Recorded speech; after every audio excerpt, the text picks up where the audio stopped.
nacional.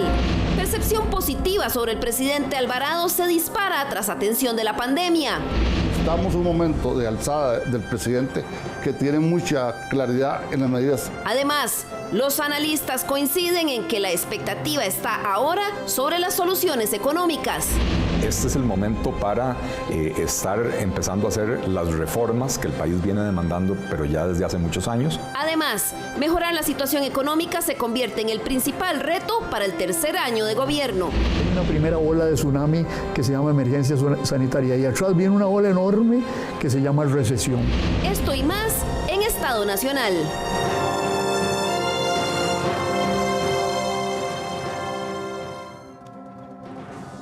Muy buenos días y bienvenidos a una nueva edición de Estado Nacional. Su espacio en el cual discutimos y analizamos los principales temas de actualidad nacional.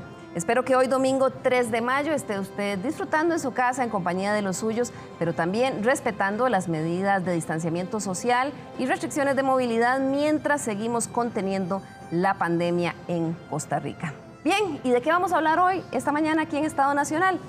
El día de mañana el presidente Carlos Alvarado va a hacer su tradicional discurso de rendición de labores ante el Congreso. Y por eso nosotros vamos a analizar un poco qué ha hecho en los últimos 12 meses el presidente de la República y sobre todo cuáles son las perspectivas para este tercer año de gobierno que inicia.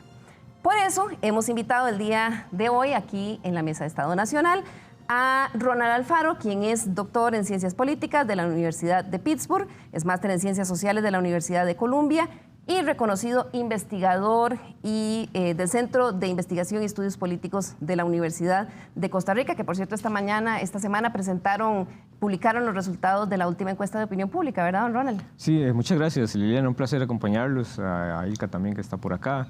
Y sí, este es el momento en el que usualmente presentamos el estudio en esta época del año, digamos que coincide con el segundo, ¿verdad?, al final del segundo año de la presidencia de Alvarado. Entonces creo que hay resultados muy relevantes e interesantes ahí que analizar. Que vamos a repasar el día de hoy. Nuestra otra invitada, como decía don Ronald, es Ilka Treminio, quien es la directora de la Facultad Latinoamericana de Ciencias Sociales, Flaxo, en Costa Rica. Ella es también politóloga con un doctorado en la Universidad de Salamanca en procesos políticos contemporáneos. Usted está acostumbrada a llevarle el pulso, Ilka, a todos estos procesos en el país y en la región. Así es, realmente estoy muy agradecida por la invitación, Liliana, y además el placer de compartir la mesa con Ronald, con la oportunidad de poder discutir a partir de los datos que de manera tan fresca nos aporta esta semana el Centro de Investigaciones y Estudios Políticos de la UCR. Así es, y ahorita vamos a ver los números. Y también a lo largo del programa vamos a incorporar la opinión de un reconocido analista, el doctor Constantino Urcullo, quien es sociólogo y politólogo. Él estudió sociología política, es doctor en sociología política de la Universidad de París-Sorbonne, profesor, investigador, autor de libros y también fue exdiputado. Vamos a incorporar un poquito su criterio. Así que bienvenidos a todos y bueno, muchas gracias por el tiempo. El señor presidente de la República se está preparando ya probablemente para el día de mañana hacer su discurso y surge, Ronald, el resultado de la encuesta de opinión pública, que como usted decía, siempre este es el momento en que se publica.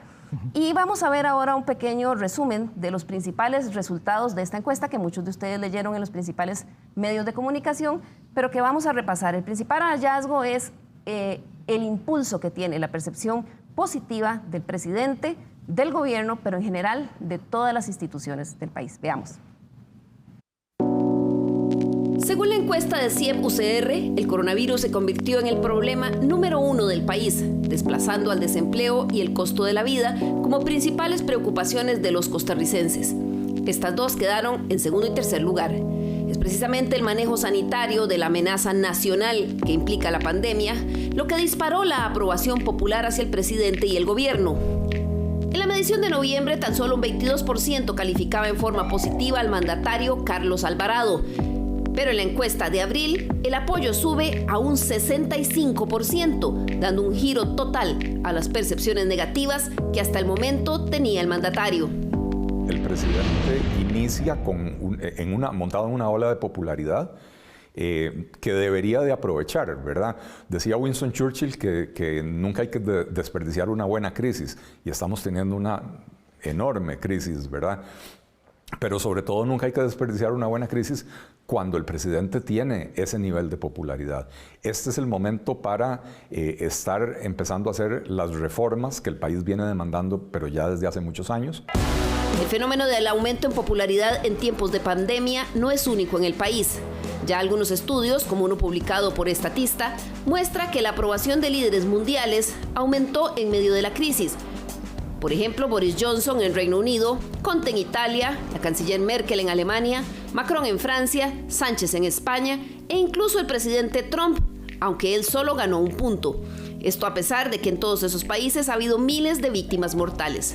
La excepción es el presidente Jair Bolsonaro, cuya aprobación popular más bien decreció en 6 puntos a inicio de abril. Y el presidente ha jugado un rol discreto, yo diría.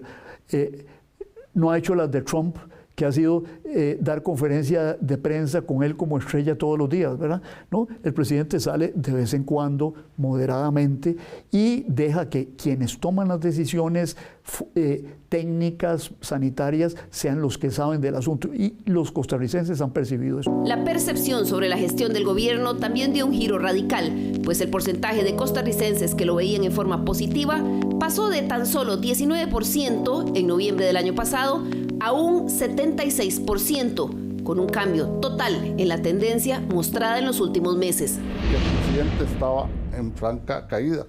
Tuvo momentos más bajos que cualquier otro presidente, porque no había un norte, no había dirección y no se veían resultados ni en lo económico ni en lo social.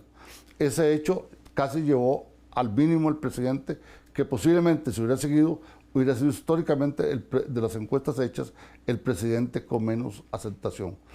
Pero el hecho de la pandemia cambió el panorama. ¿Por qué cambió? Porque hubo, hay que reconocer, una congruencia en políticas de salud muy claras. La confianza del costarricense en las decisiones del gobierno frente a la pandemia es clara. Un 74% asegura que confían en lo que se está haciendo, versus tan solo un 7% que no dan su voto de apoyo o un 18% que se mantienen apáticos. Eso sí, la opinión pública es un poco menos benevolente con las autoridades económicas. Mientras un arrollador 93% evalúa en forma positiva las medidas sanitarias tomadas hasta ahora, en cuanto a las medidas económicas, un más modesto 70% le da buena nota, frente a un casi 20% que las califica de malas o muy malas. De hecho, algunos analistas señalan que esta ha sido una de las debilidades que arrastra el gobierno.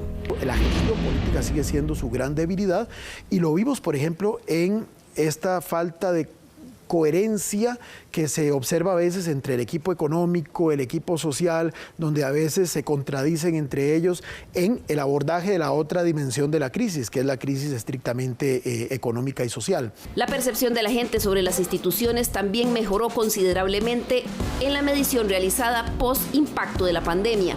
Al comparar la nota recibida en noviembre del año pasado contra la de abril, tanto la Caja, las universidades públicas, la policía, la Universidad de Costa Rica, el ICE, el gobierno y la Asamblea Legislativa tuvieron importantes mejoras en la nota que le dan los ticos, con excepción de los partidos políticos, donde la nota apenas sí subió un punto. Aunque un poco menos pronunciado que en la medición del año pasado, lo cierto es que la percepción sobre la situación económica sigue siendo sombría para los costarricenses. Un 67% califica su situación como negativa, contra apenas un 19% que siente que está bien. Es de esperar que esto se agrave, porque en la medición de abril del CIEP ya las familias identifican el golpe al empleo. De los consultados, un 46% afirmó que algún familiar perdió el trabajo en el último mes, mientras que un 52% dijo que por lo menos alguien en su familia había sufrido ya disminución en sus jornadas laborales. Se van a traducir lamentablemente en un crecimiento bastante significativo en las cifras de desempleo, en las cifras de pobreza, y para mí ahí están los retos monumentales que va a tener el gobierno en adelante. Bien, esa es la encuesta que fue publicada esta semana. Ronald, tal vez empecemos explicándole a los costarricenses cuál es la muestra o de dónde vienen estos números, cuál es la metodología del estudio. Sí, la encuesta que hacemos en la Universidad de Costa Rica es a teléfonos celulares. cubre a todo el país, todo el territorio. Afortunadamente en Costa Rica la cobertura y la penetración de telefonía celular abarca casi al 100% del territorio. Fueron 1.042 entrevistas que en sus características reflejan muy bien la diversidad que tiene la sociedad costarricense. ¿En qué periodo? Entre el 13 de abril y el 22, es decir, empezó el día 39 después de que se había detectado el primer caso de coronavirus en el país. Y nos llevó una semana y media. Eso es muy importante entenderlo, ¿verdad, Ilka? Al momento en que se hace la encuesta, porque, bueno, era el momento en que la gente estaba teniendo el shock de la amenaza nacional. Así es, y aún así tenemos los datos con bastante, o sea, están muy rápido, hay un procesamiento muy rápido y eso nos permite decir que están dentro del contexto. Además de que estamos todavía dentro de la situación de la pandemia, entonces nos permite leer bastante bien la coyuntura. Es interesante, a mí me gustaría resaltar algunos elementos porque los compañeros que hablaron antes se referían particularmente a la popularidad del presidente, pero también vale la pena valorar algunas de las puntuaciones que dan a otras instituciones del Estado y a mí me gustaría referirme particularmente a la Asamblea Legislativa, precisamente por el entorno que hemos tenido este fin de semana. Entonces, ahí vale la pena también decir que hay un aumento de la valoración positiva de la Asamblea, que es una de las que suele estar más castigada en la valoración institucional.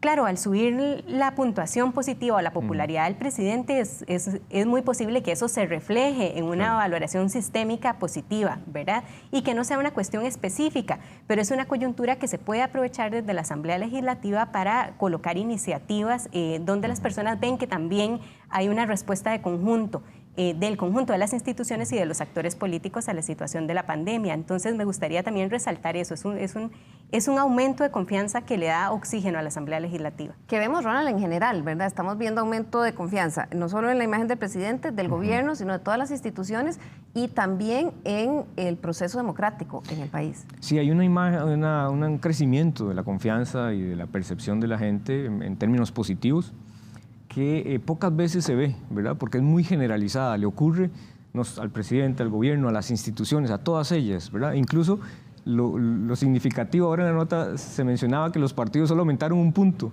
Bueno, ese aumento de los partidos nunca lo hemos visto. Ese aumento, aunque sea pequeño. Aunque sea de un solo punto. Aunque sea de un solo punto, nunca lo hemos visto, ¿verdad? O sea, ¿qué refleja esto? Precisamente lo que mencionaba ahora Ilka, que tiene que ver con que lo que refleja, digamos, este resultado, la confianza en el presidente, además también tiene un efecto, ¿verdad?, en otras instituciones. ¿Por qué pasa eso, Ronald? ¿Por qué en una pandemia o en una crisis pasa eso? Pasa eso porque las crisis normalmente mueven fuertemente la opinión pública, ¿verdad? Puede ser en una dirección o en otra, ¿verdad? Y representan, y esta no es la primera crisis ¿verdad?, que produce ese efecto, tampoco va a ser la última. Lo que pasa es que las dimensiones sí son, digamos, un poco distintas. Entonces, las crisis que generan son imprevisibles, ¿verdad? Son imprevistas. Pero la gente está muy a la expectativa de cómo las autoridades se desempeñan, de qué hacen, qué están decidiendo, cómo lo están haciendo, ¿verdad? Porque es, desde el punto de vista, usando una metáfora, es como que los gobernantes caminan sobre una cuerda floja, ¿verdad? Tratando de, ¿verdad?, usar equilibrios, ¿verdad? Porque vienen vendavales, tensiones, fuertes presiones y tienen que mantener, ¿verdad?, ese equilibrio. Entonces, las crisis y sobre todo el desempeño que los gobiernos, las autoridades tengan en esa época es determinante. Si dan señales de que están actuando bien, ¿verdad?, y haciendo bien las cosas, eso en la ciudadanía se va a reflejar.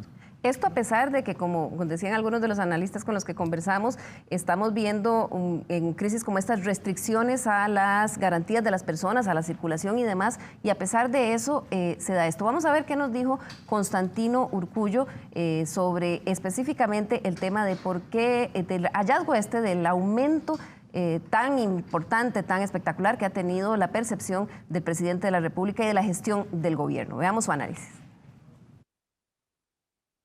El presidente iba a salir bien para mí porque había manejado bien la crisis a través de dos de sus principales instrumentos políticos, como es el ministro de Salud y el presidente ejecutivo de la Caja, que están gestionando y han gestionado bien la crisis.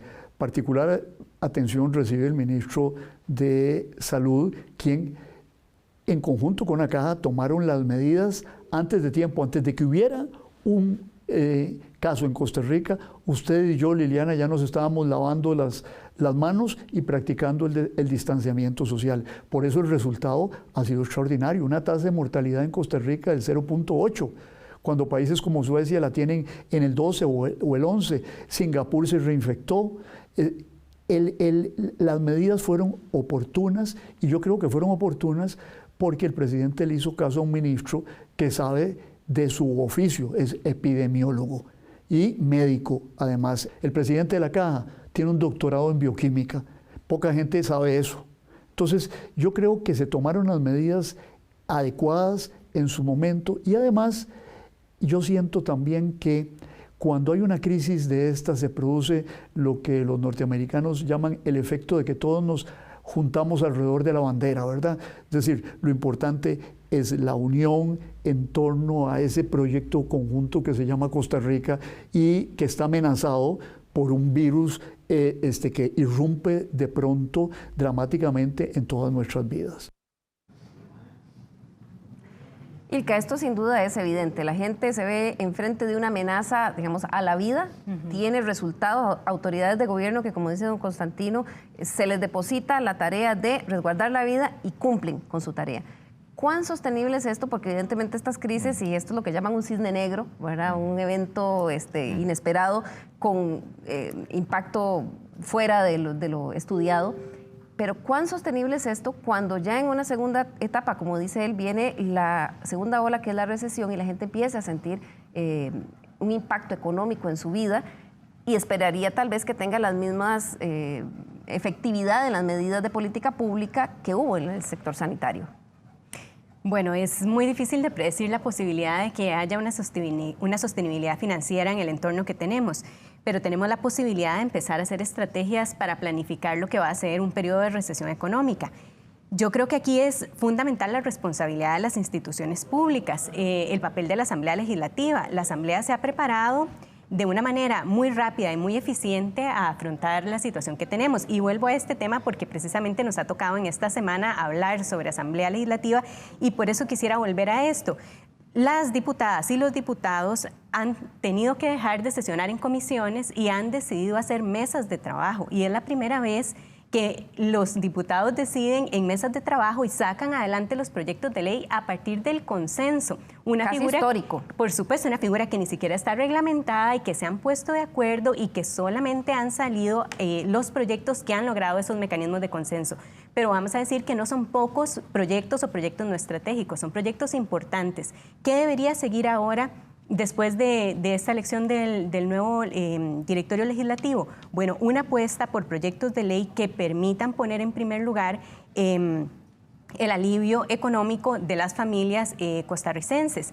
Yo quisiera decir que además trabajos muy importantes en materia de ciencia política que se han hecho, por ejemplo, de Adrián Piñataro y de María José Cascante, se preguntaban sobre la popularidad de los presidentes.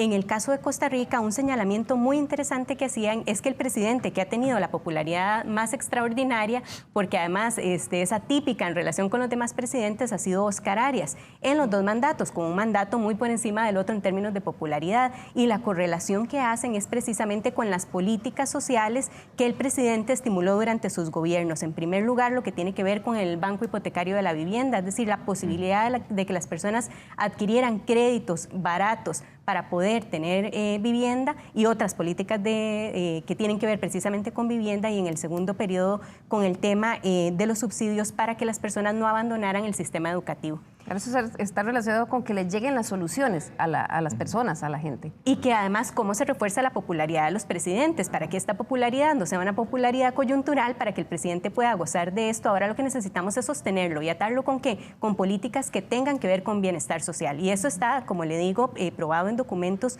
con los cuales se ha estudiado cuáles son los factores que pesan más en la popularidad más extraordinaria que hemos tenido en el caso costarricense. Bueno, ¿por qué no repetirlo? Además, nos vemos en la obligación, porque como usted muy bien dice, el tema de la recesión es lo que va a seguir después de la pandemia o acompañando una larga pandemia, porque todavía no lo sabemos. Claro. Ronald, vamos a ver ahora el gráfico en el estudio que ustedes publicaron de opinión esta semana, un poco cómo se ve el comportamiento de la percepción, ahí lo tenemos, de la percepción de los presidentes positiva, la evolución desde 1995. ¿Qué encontraron ustedes cuando vemos ese comportamiento, esa gráfica? Sí, acá lo interesante es que en épocas normales, digamos, quitando shocks, quitando pandemia, crisis y demás, en épocas normales los presidentes llegan digamos, toman posesión y llegan con una popularidad alta, ¿verdad? Más o menos ya para su segundo año, es decir, para la época en la que está ahorita Carlos Alvarado, más bien hay un deterioro de la popularidad, ¿verdad? Había antes de pandemia. Exacto, en el caso de la pandemia es diferente, pero normalmente entonces empiezan alto, disminuye los terribles dos, eso es verdad, ese es el segundo año, y luego hacia el final va repuntando otra vez, ¿verdad? Eso es en condiciones normales. Lo que hemos visto es que el caso de Carlos Alvarado es más bien totalmente distinto. Él entra al gobierno y ya por ejemplo, no tuvo luna de miel en términos de la opinión pública, ¿verdad? Hubo más bien momentos en los que se cuestionaba fuertemente su liderazgo y venía incluso, ¿verdad?, con reducciones importantes en ese respaldo. Y más bien esta situación lo que provoca es que eso se revierta de manera muy abrupta, ¿verdad?, y atípica. Entonces este crecimiento muy importante.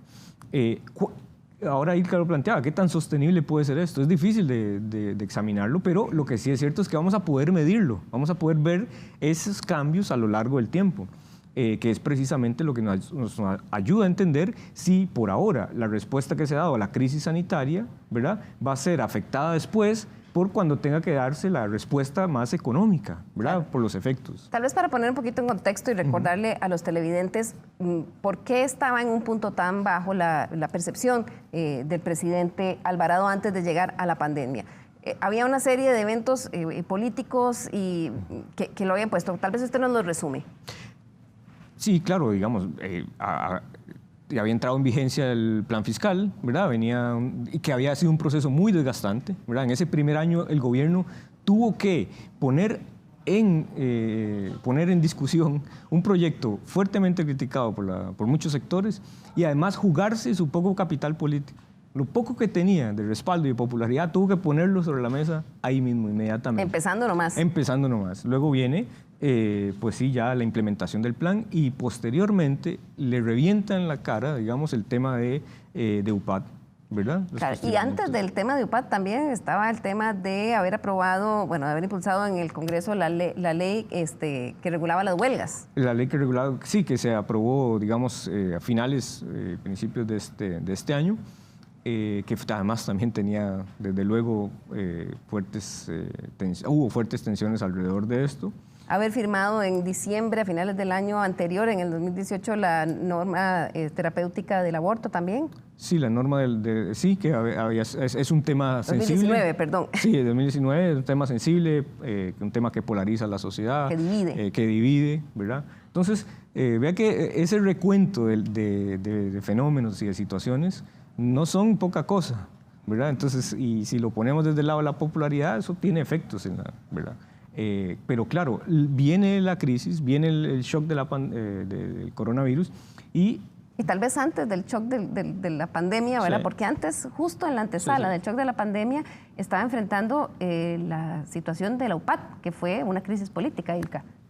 Así es, bueno, un tema que tiene que ver con los datos y que en este momento parecería que los datos se vuelven fundamentales, ¿verdad? Yo también diría que ahí hay una oportunidad, porque el presidente ya se enfrentó a las agendas que le hacían polarizar más y ya no hay discusión sobre esas agendas porque esas agendas fueron aprobadas, ¿verdad? O sea, ya hubo una opinión consultiva de la Corte Interamericana sobre el tema LGTBI y ya se ha avanzado institucionalmente en los derechos que se tenían que aprobar. Lo que tiene que ver con la norma técnica ya se aprobó. Es decir, estamos en un año que nos permitiría entonces discutir sobre los temas que necesitamos generar en consensos, no aquellos que polarizaban. Entonces hay una oportunidad, parecería que hemos hecho check a aquellas cosas que generaban la tensión y ahora lo que se necesita es empezar a establecer las medidas que permitan al país funcionar sin tener entre las grandes víctimas a las familias sin la posibilidad de poder hacer sus funciones vitales de alimentación, asistencia a centros educativos y demás. Yo quisiera aquí además decir que las clases medias que están siendo fuertemente golpeadas porque algún miembro de la familia se ha quedado sin trabajo, es muy posible que tengan que volver a acceder a los servicios públicos si estaban atendiendo algunos de estos servicios en el espacio o en el mercado privado. Es decir, cómo las escuelas se van a preparar para poder asumir las nuevas familias que van a volver al sistema público. Porque ya no pueden pagar una educación privada porque pierden su trabajo. Exactamente. Así como otros servicios que las familias de clase media desahogaban en el sector privado. En este momento el sector público va a tener que hacer, digamos, la bolsa más grande para poder establecer la atención y el alivio a esas necesidades. Y ya el futuro nos dirá cómo se vuelve a hacer, digamos, para que las familias tengan el acceso a recursos frescos que les permitan volver a atenderlas en el espacio privado. Pero es que esto no lo podemos negar, esa va a ser la realidad. Claro, pero Ronald Ilka decía que ya, digamos, se habían discutido muchos temas que estaban polarizando a la sociedad, pero hay otros que también surgen en medio de la pandemia y que vuelven a generar esa presión sobre la polarización. El tema, por ejemplo, de si se debe reducir el tamaño del Estado o no. El tema de si el impacto en el empleo privado ha sido tan fuerte. Hay algunos sectores que dicen por qué el sector público, los empleados públicos no están teniendo esa afectación. Oí a Otón Solís un día de estos decir, como economista y haciendo un análisis de todo Centroamérica, que si en este momento se podía medir la riqueza, quien tenía riqueza en este momento era quien tenía seguridad en su empleo. Esa discusión también viene, Ronald, a polarizar. Esa discusión, sí, es una de las que ha polarizado esta sociedad y está en medio ha estado en medio de toda esta discusión. Acá lo importante es reconocer que en el caso costarricense, la sociedad usualmente, tradicionalmente, ha tenido una opinión mayoritaria en favor de que el Estado tenga un rol protagónico, de que el Estado y las instituciones estatales tengan un rol protagónico en la vida cotidiana de las personas, mediante salud, mediante educación, servicios esenciales, ¿verdad? Agua, ¿verdad? Vacunación, por ejemplo. Entonces, no hay ningún otro país en el continente americano en el que se evalúe mejor los servicios de salud que en Costa Rica. Y eso entonces tiene que ver y está muy relacionado con la forma en la que la opinión pública está reaccionando frente a esta crisis. ¿Por qué? Porque tiene que ver con la atención precisamente sanitaria. Es decir, enfrenta esta crisis a un gobierno en un sector que es muy robusto, que tiene mucho músculo, ¿verdad? Entonces, frente a... Tiene músculo, Ronald, pero también empieza la discusión justo en el momento en que las personas ven como, digamos, los héroes de esta crisis al Ministerio de Salud y a la Caja, la discusión sobre la deuda que tiene el gobierno con la Caja Costarricense de Seguridad, de Seguro Social, y las declaraciones que, según un directivo de la Caja, dio el ministro de Hacienda diciendo no hay plata. ¿Verdad? ¿Cómo cae eso? No, claro, ahí otra vez traen a la mesa de discusión esas tensiones y esa discusión. Acá creo que lo interesante va a ser cómo, como sociedad, decidimos y tomamos decisiones alrededor de esos debates y estas diferencias.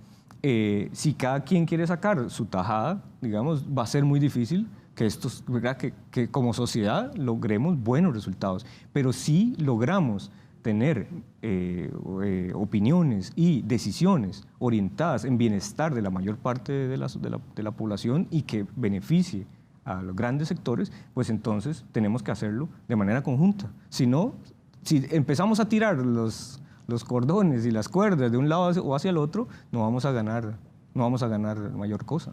Sería el momento, como decía don Constantino, de ese fenómeno de agruparse todos bajo la bandera del país. Vamos a hacer aquí la primera pausa comercial y al regresar vamos a continuar con este análisis viendo algunas de las dificultades que enfrentó la administración del presidente Carlos Alvarado en los últimos 12 meses y qué le espera el próximo año. Ya volvemos.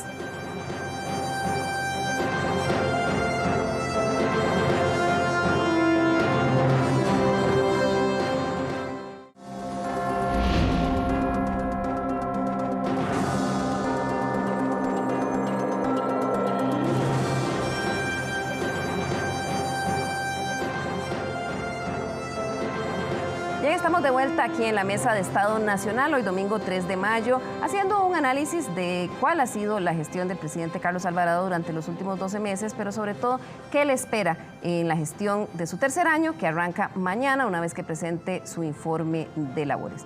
Conversábamos con nuestros invitados antes de ir a corte de cómo se disparó la percepción de la positiva de las personas sobre la gestión del gobierno, el presidente en general de las instituciones.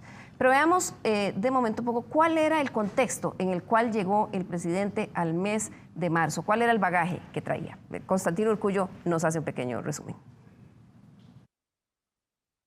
Yo diría que más que desgastado, en buen tico resbaladitico, para usar esa expresión nuestra, hacia el fondo del panorama político. Se había venido derrumbando.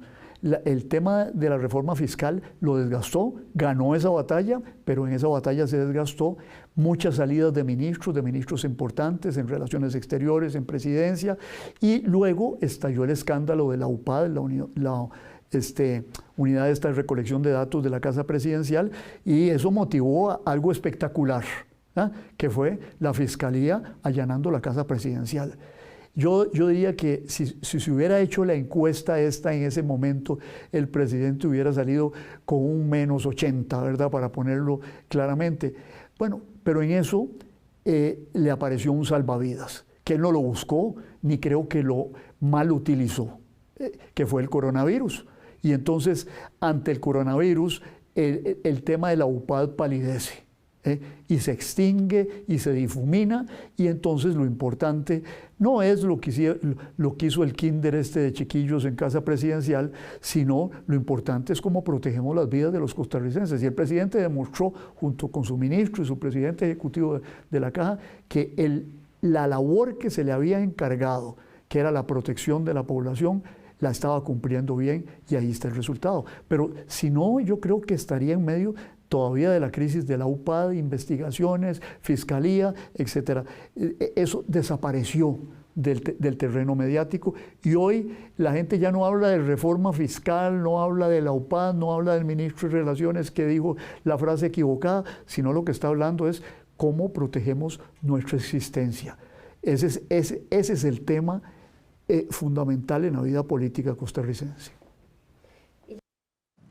Bien, como comentaba don Constantino, una de las cosas que tuvo que enfrentar la administración en los pasados 12 meses, fue una constante serie de cambios, de salidas en el gabinete, en algunas posiciones claves. Veamos un recuento de las principales. Durante el último año, el gabinete del presidente Carlos Alvarado tuvo múltiples bajas, muchas de las cuales se dieron en medio de polémicas y cuestionamientos.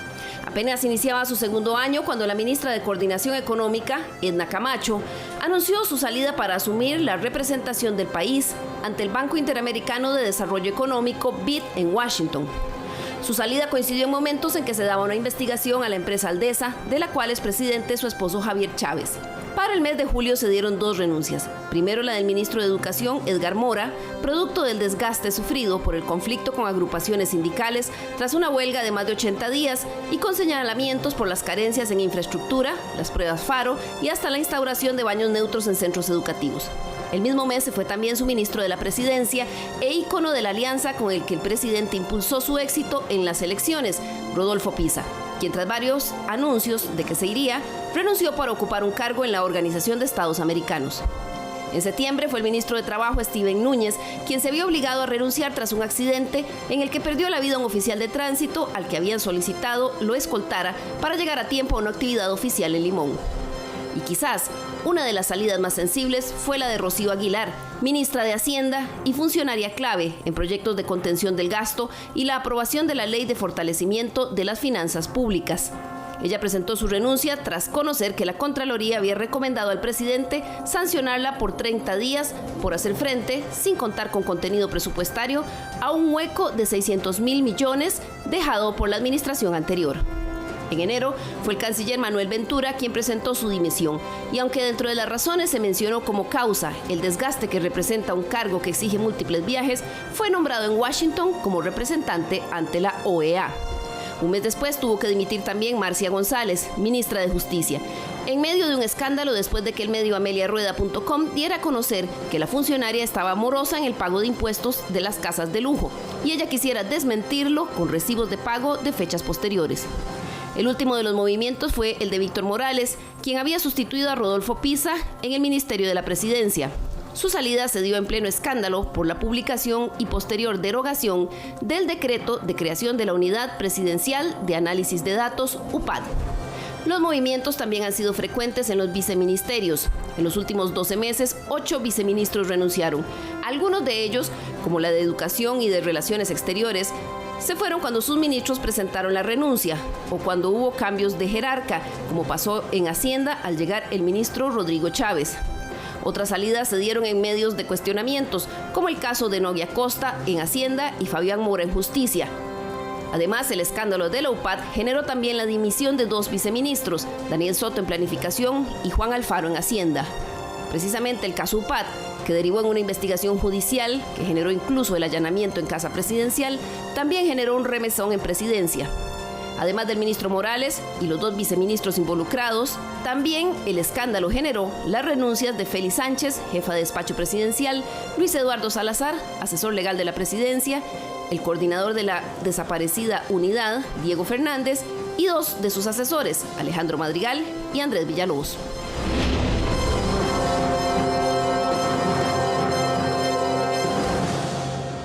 Demasiados cambios, Ronald, o lo normal en esos terribles 2. Sí, los terribles 2 son, yo diría que para los presidentes y los mandatarios es una época que posiblemente quisieran borrar, ¿verdad? Porque si esto fuese un juego de ajedrez, usted ve que las fichas que pierden los gobiernos normalmente en esta época, el Alvarado no anda muy distinto a otros anteriores. ¿Es la constante muy similar? Es bastante similar, sí, pero lo que sí es cierto es que usted pierde fichas estratégicas ahí, ¿verdad? Y muy sensibles, incluso varias veces. Vea que el ministro de la Presidencia ya es, ¿verdad?, el tercero durante 2 años. En fin, no es un periodo sencillo. ¿Y las pérdidas de fichas sensibles, como decía Ronald Ilka, restan capital político? Bueno, lo que pasa es que este es un gobierno que inició como un gobierno de coalición, entonces lo que nos indica también la sustitución, el reemplazo de algunos miembros del gabinete ministerial es cómo se recomponen esas visiones entre oposición y partidos, digamos, que se asocian al gobierno. Después del segundo año, como muy bien dice Ronald, pues ningún partido que ha establecido la coalición va a querer mantenerlo tan de cerca porque empezamos entonces en un acercamiento al ciclo electoral y por lo tanto los partidos quieren hacer un alejamiento. Entonces es el momento en el que el partido de gobierno tiene que recurrir a otras fichas, pero es muy difícil conseguir esas fichas estratégicas en momentos como estos. Creo que tiene efectos positivos y efectos negativos. El nuevo ministro de la Presidencia tiene un efecto de cara a la Asamblea Legislativa, directos e indirectos, y los hemos visto en los procesos negociadores internos del Partido de Liberación Nacional sobre su participación o no para el directorio. Y en el caso de la salida también del anterior ministro de la Presidencia, que retorna a su espacio con disponibilidad completa en la Asamblea Legislativa, también le permite al Ejecutivo descansar y confiar en una persona con un gran manejo en la negociación con los diputados en un periodo tan serio que no le permite al Ejecutivo tener una interlocución inmediata con la Asamblea Legislativa. O atiende las conferencias de prensa o atiende la agenda extraordinaria. Claro. Entonces yo creo que tiene efectos que pueden ser negativos y pueden ser positivos, pero bien aprovechados tenemos una coyuntura como esta en la que se está respondiendo desde los distintos flancos. Claro, Ronald, un evento impensable como esta pandemia genera una oportunidad, como decía Constantino, y creo que Eli Feinsack también la mencionaba, una oportunidad de oro, porque todo lo demás palidece ante una cosa como esta, se ha hecho una buena gestión sanitaria. La gran ruta, la gran tarea ahora, que ya estaba pendiente antes de la pandemia, es el tema de la reactivación económica y la atención social. Sí, creo que iba a ser ese es el tema estratégico, ¿verdad? Ahora, creo que ni el presidente ni su gabinete estaba pensando en que hubiesen tenido que enfrentar una crisis de esta naturaleza. Y creo que es una prueba de fuego, ¿verdad? En el sentido de, bueno, ahora lo que en este momento se está atendiendo la crisis sanitaria y que eso desde luego tiene repercusiones sociales y económicas y vendrá entonces todo un esfuerzo muy importante que bien pensado tiene que ser, es decir, los pasos tienen que ser bien dados, bien calculados para que entonces lo que ya la crisis sanitaria ha provocado existan mecanismos para amortiguar esos efectos, ¿verdad? Y que entonces a las familias, ¿verdad?, y a los trabajadores que han visto sus ingresos reducirse, pues puedan tener, ¿verdad?, algunos mecanismos para hacerle frente a la crisis. Ya las primeras medidas económico-sociales empiezan, digamos, a sentirse, y ustedes lo mencionaban en la encuesta, son parte de esta percepción positiva. El hecho de que se dé un bono proteger, el hecho de que haya algunas facilidades en términos de créditos para las personas en los primeros meses de crisis, el tema también de que se haya legislado para que la gente pueda retirar el fondo de capitalización laboral, quienes se hayan visto afectados, pero también ya hay una presión fuerte de cómo mantener el tejido productivo, que es al fin y al cabo el que genera la mayor parte del empleo nacional. Y ahí hay una expectativa grande de que el presidente haga algunos anuncios o dé algunas líneas en su discurso de lunes. Así es. Bueno, estamos esperando cuáles son los anuncios para poder conocer cuáles son las líneas estratégicas en materia económica.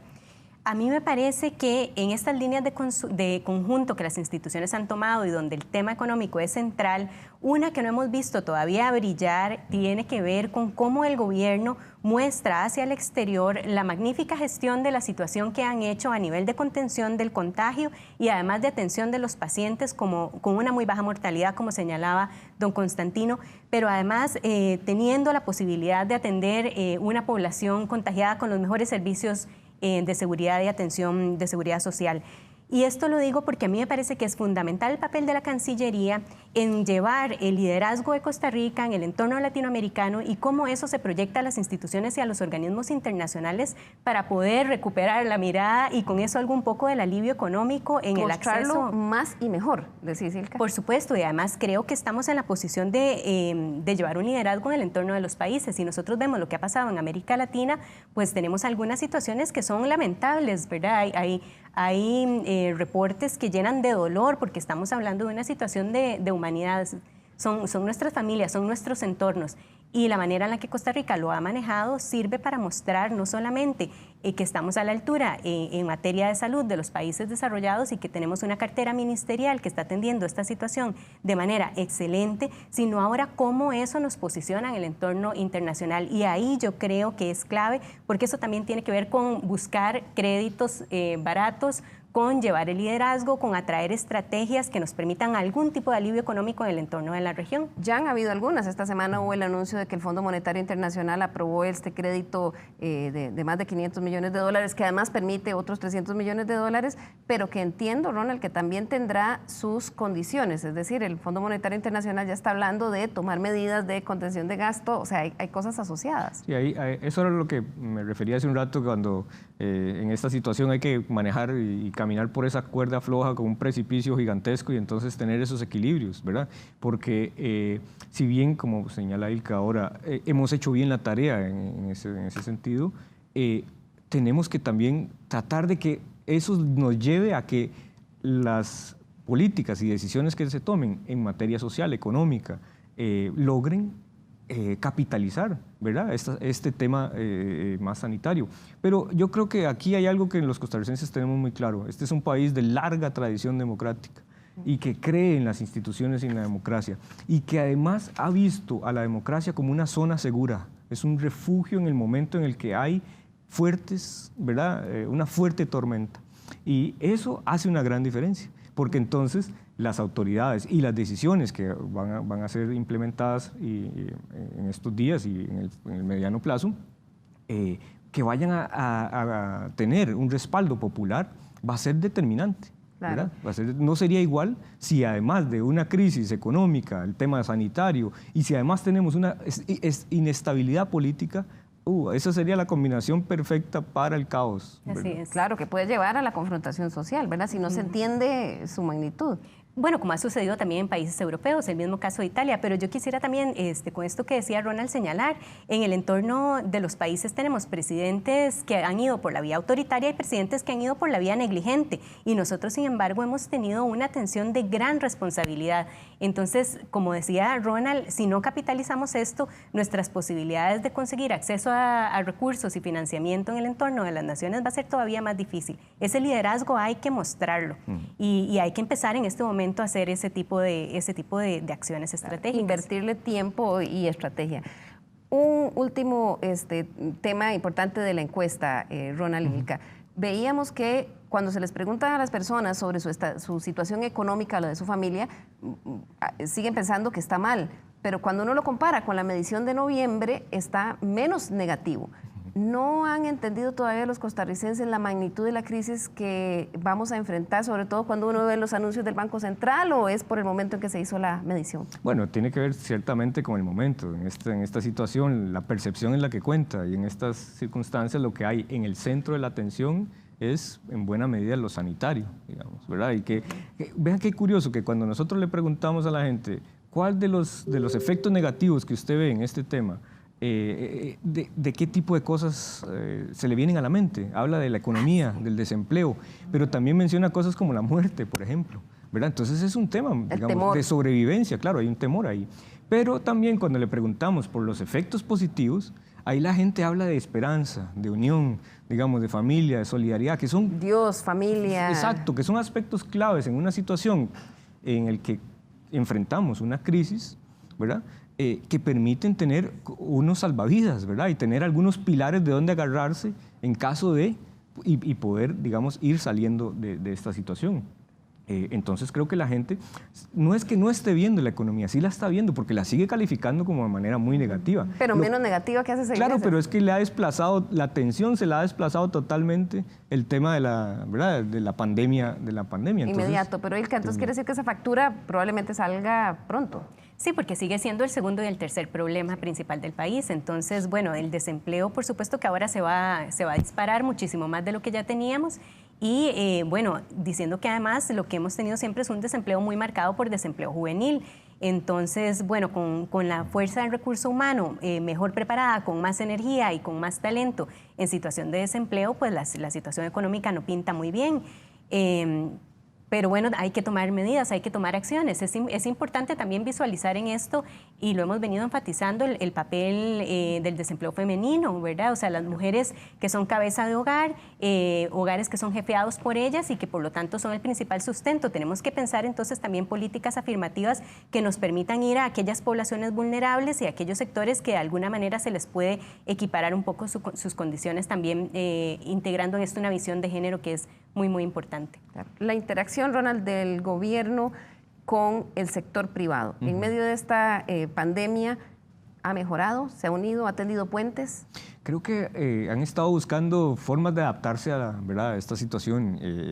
Y es curioso porque a veces se ven algunas salidas, algunas alternativas que estuvieron mucho tiempo postergadas, o que, ¿verdad?, que a la gente reconocía la necesidad de que se hiciera algo, ¿verdad?, en esa materia, pero que no había sido posible, digamos, desencadenar ejecutarlas, ¿verdad?, lograr que eso se concretara.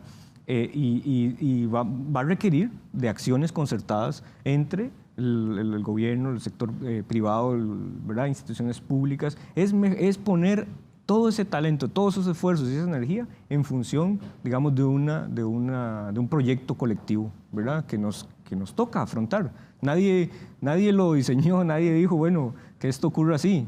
Cae, ¿verdad?, en un momento muy complicado, pero ahora toca hacerle frente. Claro. Tiene un capital político a su favor el país, el hecho de que estos resultados sanitarios hayan salido tan bien. Es una oportunidad para, como sociedad, unificarnos más para conseguir las metas esas de las que veníamos arrastrando durante mucho tiempo, porque hablábamos de los temas de déficit fiscal, pero también vos mencionabas cosas que no se resolvían, como proyecto de ley de jornada laboral flexible, que había generado muchísimo problema, y apenas llegó la pandemia, pues... Teletrabajo, ¿no? Teletrabajo, por ejemplo. ¿verdad? Sí. Soluciones que parecía que eran discusiones que estaban ahí ancladas, y esta pandemia ha demostrado que se podía hacer de forma mucho más ágil, Ilka. Sí, totalmente. Bueno, el esfuerzo es de todos. Al inicio se los decía, la propia Asamblea Legislativa están trabajando con menos de la mitad de los asesores, están trabajando por teleconferencia, y luego van y se reúnen con muy poquitas personas para poder hacer sus plenarios, y está saliendo muy bien. Yo creo que hay una respuesta y un compromiso.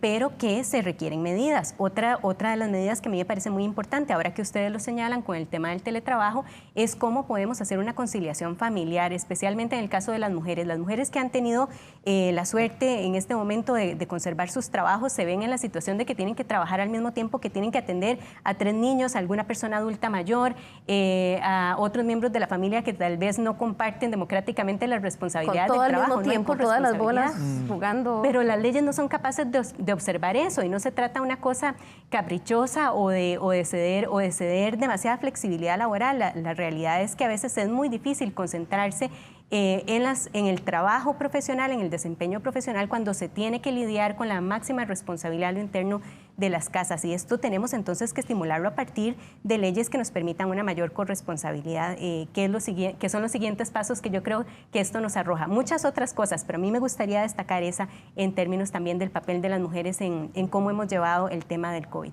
Claro. Ronald, en términos de lo que empieza a partir de mañana para el presidente, para el gobierno y también pues, para las fracciones en la Asamblea Legislativa, ¿cuáles son los principales retos? Así, lo que usted considera que debería ser lo principal en estos 12 meses. Normalmente los terceros años son lo que los presidentes llaman, ¿verdad?, su último año productivo, ¿verdad? Porque ya el cuarto pega con año electoral. Año electoral, y entonces ya la discusión pasa a otro, ¿verdad?, pasa a otro nivel. Entonces, este tercer año tiene que ser muy bien aprovechado en cosas, ¿verdad? Y ahora, desde luego, va a estar en el medio de la discusión todo el tema de cómo reactivar, ¿verdad? Cómo hacer para que volvamos poco a poco, ¿verdad?, recuperando, ¿verdad?, el terreno en algunos sectores que son estratégicos. Por ejemplo, hay que entrar fuerte al tema de educación, ¿verdad? Hacer que, por ejemplo, logremos tener plataformas y mecanismos ágiles para que los niños en situaciones como estas puedan, ¿verdad?, tener y continuar con su proceso educativo. Porque si hay algo que ha denudado esta pandemia es que en eso estábamos totalmente descubiertos. Es un tema estratégico desde cualquier punto de vista. Crítico. Ilka, ¿cuáles son esos principales retos, esos hitos que debería de cumplir el gobierno y los partidos? Bueno, yo creo que vamos a tener que enfocarnos en el tema de salvar la situación económica y la situación social del país. Esto es lo central. Nuevas iniciativas desconectadas de la realidad van a ser muy difíciles que entren en las agendas. La Asamblea Legislativa tiene una agenda COVID prácticamente, y lo que viene después son los siguientes dos principales problemas del país que están en la percepción que muestra la gente en las encuestas, que son el desempleo y la situación económica. Va a ser difícil seguramente ponerse de acuerdo, pero Costa Rica siempre ha escogido una vía reformista, ha logrado ponerse de acuerdo, ha logrado crear mínimos consensos, y la expectativa en este momento es que los sectores, bueno, pues se sienten en la mesa a negociar y lleven a acuerdos que nos permitan recuperar la calma y la estabilidad social y económica para no tener los graves problemas que podríamos enfrentar en una situación de estallido de descontento social. Bueno, estamos llegando ya a la parte final de Estado Nacional, hoy domingo 3 de mayo. Vamos a cerrar con la sección en la que siempre le pedimos a nuestros entrevistados que en un minuto nos hagan sus conclusiones sobre la conversación de hoy. Tal vez comenzamos con usted, don Ronald. Gracias. Vean, la situación del coronavirus, la crisis ha impactado fuertemente a las familias costarricenses, ¿verdad? Es clarísimo que hay un efecto muy significativo en la vida cotidiana. Eso ha producido o ha generado que las autoridades tengan que reaccionar, ¿verdad? Y han sacado una buena tarea en materia de atención de la crisis sanitaria. Como planteaba Ilka, hay que capitalizar eso, hay que profundizarlo, no hay que dejar que eso se pierda. Y además, hay una señal ¿verdad? Es una luz, digamos, al final del túnel, que nos indica que los niveles de aprobación presidencial es decir, tienen una importancia, pero lo más relevante es que hay un aspecto central que es la creencia en la democracia. En esta sociedad la gente sigue teniendo fe en la democracia, y la vía democrática es la salida, digamos, a estos problemas. Y la gente se está refugiando ahí, es una zona segura y un aspecto que no debemos dejar pasar. Ilka, sus conclusiones en un minuto. Muy de acuerdo con lo que plantea Ronald. Yo creo que este es el momento de ver el vaso medio lleno, tratar de sacar las oportunidades de lo que se ha venido desarrollando, generar canales estratégicos, una buena delegación en el conjunto de las instituciones y de la representación ministerial. Es importantísimo empezar a sacar esto hacia las negociaciones estratégicas internacionales, y además a lo interno me parece fundamental el tema de ver los proyectos de ley que permiten la mayor posibilidad de sanear la situación económica de las familias, y particularmente que esto nos permita reflexionar sobre el papel de las mujeres en las unidades familiares para que podamos tener legislaciones que favorezcan su incorporación con mayor justicia al trabajo, y además que puedan hacer frente a la situación de sus propios hogares. Bien, pues Ronald Alfaro, investigador del CIEP, Ilka Treminio, directora de la Facultad Latinoamericana de Ciencias Sociales. Muchísimas gracias por acompañarnos el día de hoy. Llegamos así al final de esta edición de Estado Nacional. Queremos recordarles que nos sigan escribiendo a nuestro correo electrónico l.carranza@teletica.com. Ahí lo tienen en pantalla. Escríbanos, denos sus ideas, sugerencias de temas que quieran que tratemos aquí en la mesa de Estado Nacional. También recordarles que si quieren repasar el programa del día de hoy o cualquiera de los que hemos tenido en los últimos 2 meses, lo puede encontrar en teletica.com. Ahí solo tiene que abrir la sección de noticias y va a encontrar la pestaña de Estado Nacional. En pocos minutos usted va a encontrar el programa del día de hoy. Muchísimas gracias. Esperamos que todos sigan disfrutando su domingo en casa. Nos vemos la próxima semana.